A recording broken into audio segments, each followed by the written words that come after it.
The secret is that we have America. Presenting to you the Prime Minister of Israel, His Excellency Benjamin Netanyahu. There is no question whatsoever that Saddam is seeking and is working and is advancing towards the development of nuclear weapons. No question whatsoever. And by that time we were bombing in Afghanistan. I said, are we still going to war with Iraq? And he said, oh, it's worse than that. This is a memo that describes how we're going to take out 7 countries in 5 years, starting with Iraq and then Syria, Lebanon, Libya, Somalia, Sudan, and finishing off Iran. I feel a profound obligation to speak to you about an issue that could well threaten the survival of my country and the future of my people. Iran's quest for nuclear weapons. Still going to war with Iraq. And today the United States must destroy the same regime because a nuclear-armed Saddam will place the security of our entire world at risk. And the states are collapsing across the Middle East. Iraq and then Syria, Lebanon, Libya, Somalia, Sudan, and finishing off Iran. Today the Jewish people face another attempt by yet another Persian potentate to destroy us.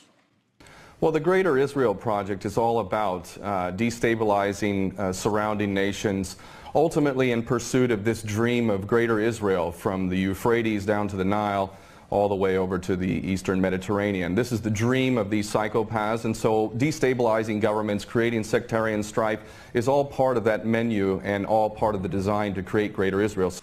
And make no mistake about it, if and once Saddam has nuclear weapons, the terror network will have nuclear weapons. Terrorist. It's the 3rd time I've said that. I'll probably say it 3 more times, see? Terrorist. In my line of work, you got to keep repeating things over and over and over again. Nuclear weapons. Clear weapon.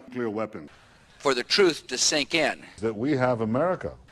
To kind of catapult the propaganda. Nuclear weapons, nuclear bombs, nuclear weapons, nuclear bombs, nuclear bombs, nuclear of 100 nuclear bombs, nuclear weapons, nuclearized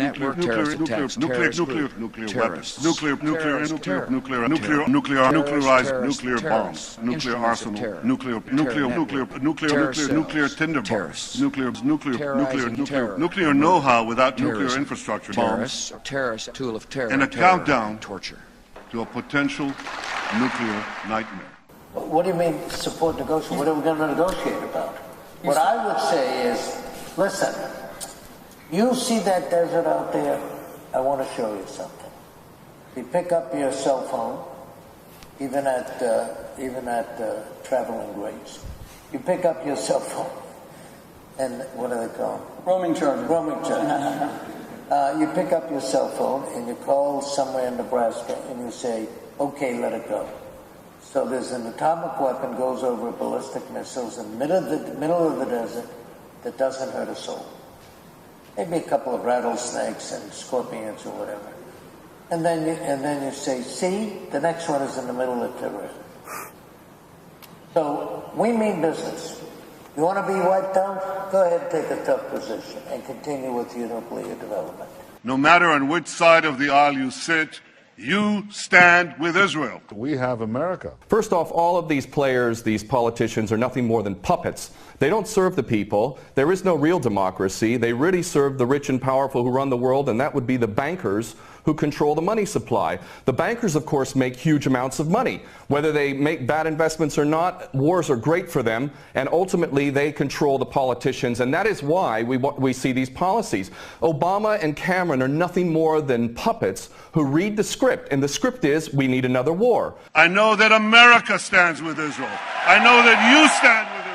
We have America. And the reason why we need another war, according to these psychopaths who are running the world, is because more and more people, despite the clueless masses who continue to be entranced by things so ridiculous as X Factor and American Idol, there is larger numbers of people around the world who are realizing the truth and beginning to recapture the capacity to think for themselves. And they can see that these people who are being put in positions of public trust are defying that trust and representing an agenda which they could never speak about openly because they're nothing more than prostitutes and nothing more than minions for the powers that be. Before Iran completes the second stage of nuclear enrichment necessary to make a bomb, before Iran gets to a point where it's a few months away or a few weeks away from amassing enough enriched uranium to make a nuclear weapon. The Pentagon, U.S. intelligence community, they're saying Iran does not have a nuclear bomb and hasn't decided whether or not to build a nuclear bomb. The ideology of Iran's revolutionary regime is deeply rooted in militant Islam. And that's why this regime will always be an enemy of America. You know, that land over there is yours. You'll go back to it one day because your fight will prevail and you'll have your homes, your mosques back again because your cause is right and God is on your side. There is no question whatsoever that Saddam is seeking and is working and is advancing towards the development of nuclear weapons. Those weapons of mass destruction got to be somewhere.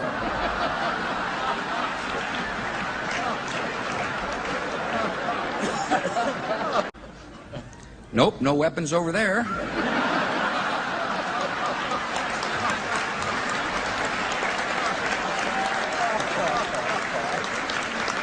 Maybe under here.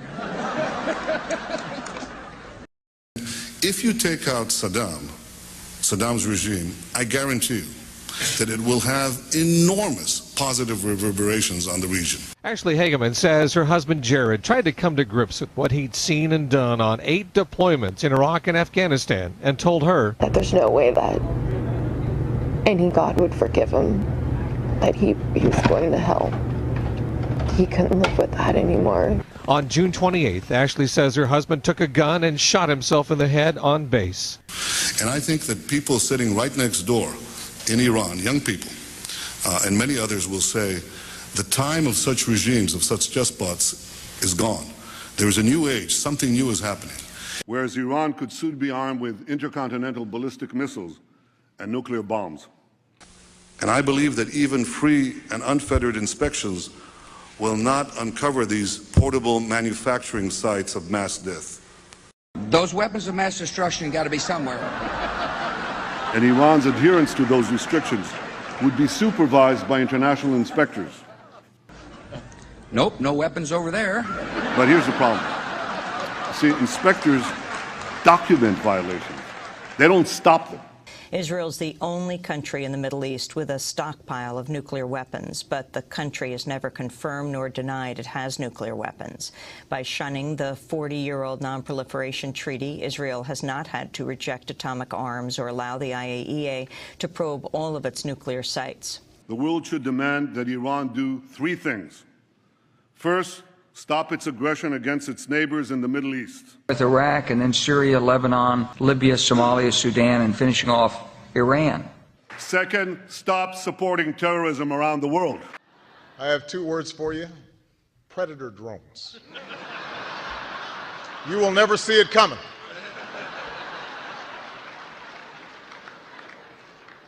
You think I'm joking?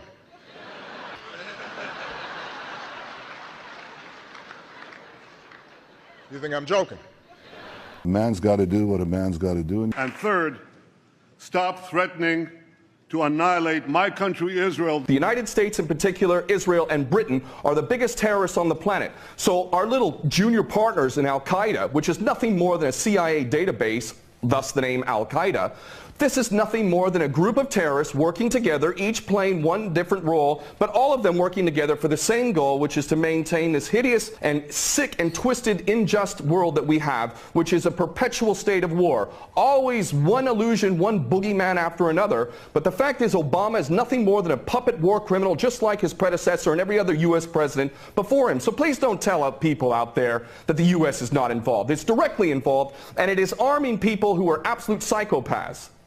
I mean, let's remember here, the people we are fighting today, we funded 20 years ago.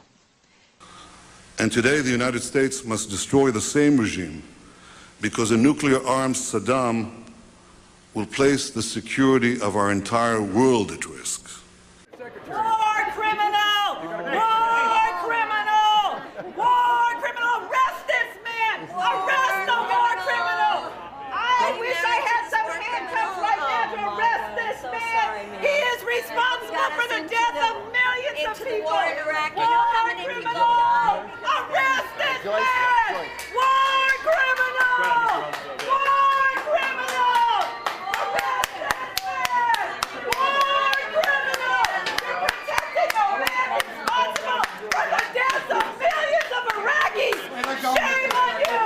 Shame on you! Shame on you! War criminal! Here comes the war criminal, Donald Rumsfeld! War criminal! He killed people in Iraq! War criminal! Donald Rumsfeld! War criminal! I'll tell you one thing, unlike America, Israel seems to be able to fight wars very quickly. We helped the mastermind the Six-Day War. The Israeli had their key defense people. We had our key defense people, and they all sat around for about a week.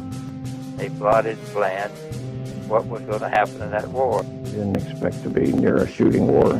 National Security had the tape of the pilots, Israeli pilots, talking to their controller, saying it's an American ship.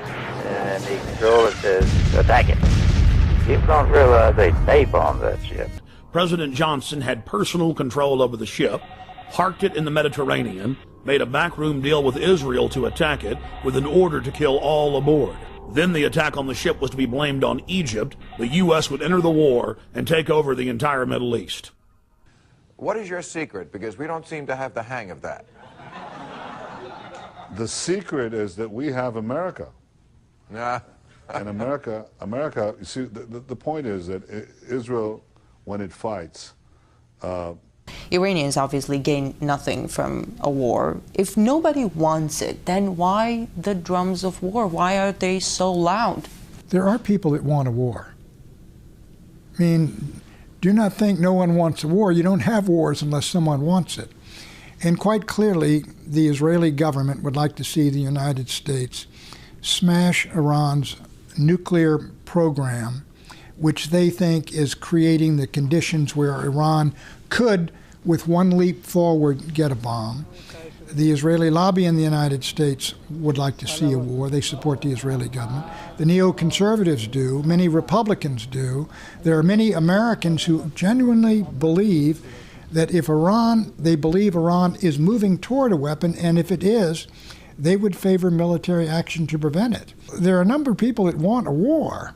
But is there a vital threat coming from Iran as you see it? I don't know. I don't, look, Iran is not, I mean, during the Cold War, with due respect, Soviet Union had thousands of weapons. They could have destroyed us in an afternoon, and we could have done the same thing. I was around during the Cuban Missile Crisis. That was genuinely terrifying. But Iran doesn't frighten me, and I don't think it should frighten the American people. They don't have a bomb. They haven't made a decision to build one. They don't have the means to deliver one. And the Israelis have 300 atomic bombs. Ah! The secret is that we have America. Fuck! No!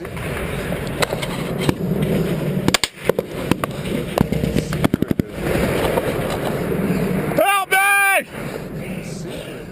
I'm hit! I'm hit! The secret is that we have America. I'm hit!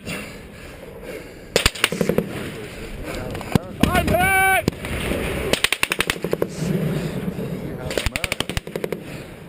I'm hit! The secret is that we have America. We are an empire now, and when we act, we create our own reality. And while you'll study that reality, judiciously as you will, we'll act again, creating other new realities, which you can study too.